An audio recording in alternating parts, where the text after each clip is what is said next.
Bir hatire olsun sana bu deli sevgim. Bir hatire. Yüreğimde kaldı adın, sen bilmedin ki. Bəsdir da, bezdim sana gelməkdən axı. Hər dəfə yolunu tutup geri dönmək ağır. Məni gördükcə dolur o gözəl gözlərin. Deyirsən yaxşıyam amma pozulur sözlərin. Sənə güləndə sanki dondururdum anı. Mənə gülmədin, saxladın ürəyinin qapısını. Elə bildim ki sevirdin, dedim qoy bir də baxım.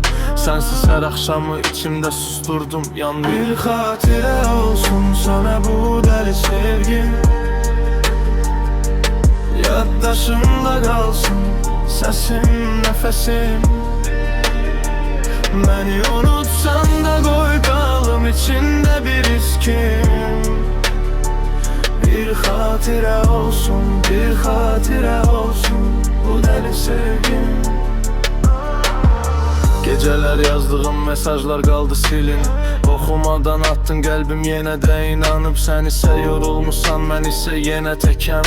Hər salamımda gizlənirdi gəl getmə deyə istək. Dodağımda yarımçıq qalan o gülüş məni yandırır. Gözlərinin dərinliyi axır içimdən axıdı. Məndən qaçırsan bilirəm bu da sənin haqqın. Amma demək ki sevmədim, mən hər şeyə baxdım. Bir xatirə olsun sənə bu dəli sevgim. Yaddaşımda qalsın səsim, nəfəsim.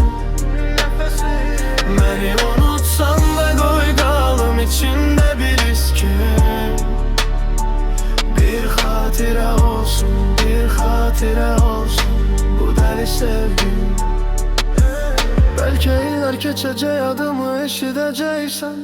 Hardasa bir manada özünü görəcəksən. Onda anlayarsan niye bu qədər yanmışam. Sənə gəlməkdən bezib içimdə qalmışam. Bir xatirə olsun sənə bu dəli sevgim. Yaddaşımda qalsın səsim, nəfəsim. Məni unutsan da qoy qalım içində bir iskim. Bir xatirə olsun, bir xatirə olsun bu dəli sevgim.